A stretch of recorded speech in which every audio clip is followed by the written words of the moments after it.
एक संबरासुर नाम का दैत्य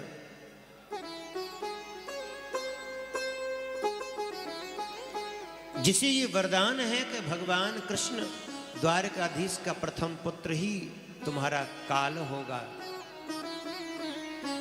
ये मायावी राक्षस है,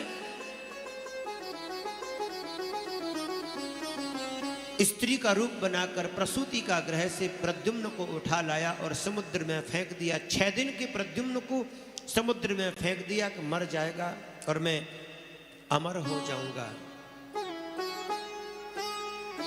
तो प्रद्युम्न जी महाराज को एक मछली ने निगल लिया। उस मछली को एक मछुआरे ने पकड़ा और मछुआरे ने देखा बहुत विशालकाय मछली है, ऐसे अपने राजा संबरासुर को भेंट कर देता हूं। संबरासुर को भेंट कर दिया।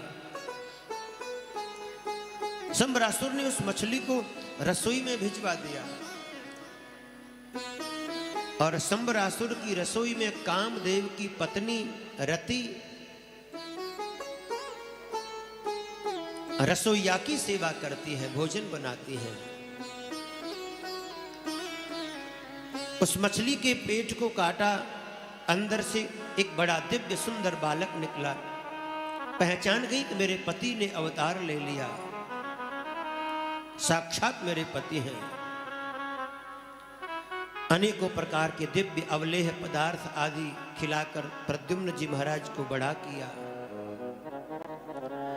एक दिन प्रद्युम्न जी महाराज ने पूछा, देवी आप मेरा पालन पोषण करने वाली हैं और आप ऐसा माँ जैसा व्यवहार नहीं करती, पालन पोषण करने वाली तो माँ होती है। आपका व्यवहार माता के जैसा नहीं है। आपका व्यवहार एक जैसे कोई प्रियतमा होती है उसके जैसा आपका व्यवहार है।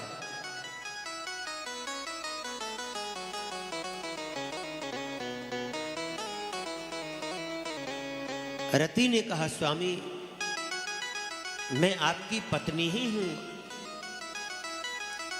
शंकर जी ने जब आपको तीसरा नेत्र खोलकर भस्म कर दिया तो मैंने उनके चरणों में प्रार्थना की, मेरा पति मुझे शरीर रूप में चाहिए। तो उन्होंने मुझे वरदान दिया कि जब जदवंश कृष्ण अवतारा होय है हरन महामही भारा, कृष्ण तनय होय है पति तोरा, वचन अन्यथा होय न मोरा।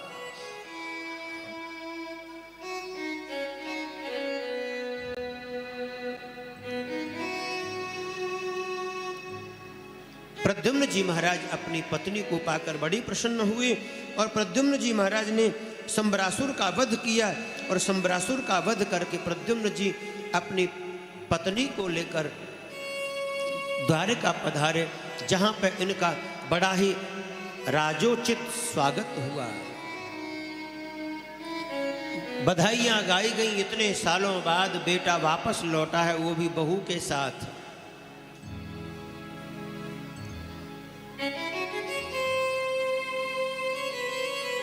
अभी भगवान का हमने एक विवाह की लीला कथा सुनी है। रुक्मणी जी के साथ में भगवान का पहला विवाह हुआ है। दूसरा विवाह भगवान का जामवंत की बेटी जामवती के साथ में हुआ। तीसरा भगवान सूर्य के भक्त सत्राजीत, जिनके पास में शमंतक नाम की मणि है, इनकी बेटी है सत्यभामा। सत्यभामा के साथ में भगवान का तीसरा विवाह हुआ।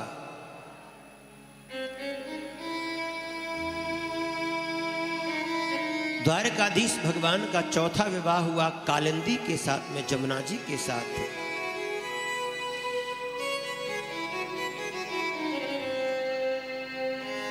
पांचवा विवाह मित्र वृंदा के साथ में हुआ। छठवां विवाह सत्या नाम की रानी। सातवां भद्रा और आठवां लक्ष्मणा, ये भगवान की 8 पट रानियां हैं।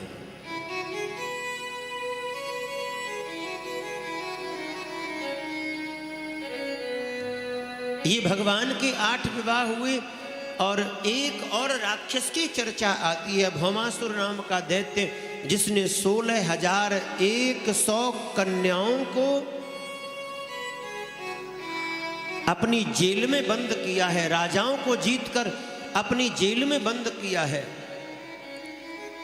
इन 16,100 कन्याओं ने ठाकुर जी के चरणों में पत्र लिखा और कहा, हे प्रभु, आप तो करुणा निधान है, दया निधान है, हमें इसकी जेल से मुक्त कीजिए। भगवान ने भौमासुर का वध किया और 16,100 कन्याओं को जेल से बाहर निकाला। श्री ठाकुर जी के चरणों में सभी 16,100 कन्याओं ने प्रार्थना की, प्रभु, संसार में कोई भी राजकुमार अब हमारे साथ विवाह नहीं करेगा, क्योंकि हम कितने सालों से इस भौमासुर की जेल में थी। आप करुणा निधान, दया निधान, जीवों पर दया करने वाले हैं। आप ही हमारे ऊपर कृपा कीजिए और आप ही हमें अपने चरणों की दासी बनाइए। भगवान ने एक ही दिन अनेकों रूप धारण करके प्रत्येक कन्या के साथ में भगवान ने विवाह किया और भगवान के विवाह हो गए 16,108। और वर्णन आता है हर रानी के यहाँ 10-10 बेटा, एक एक बेटी हुई। भगवान का लाखों की संख्या में लंबा चौड़ा परिवार है।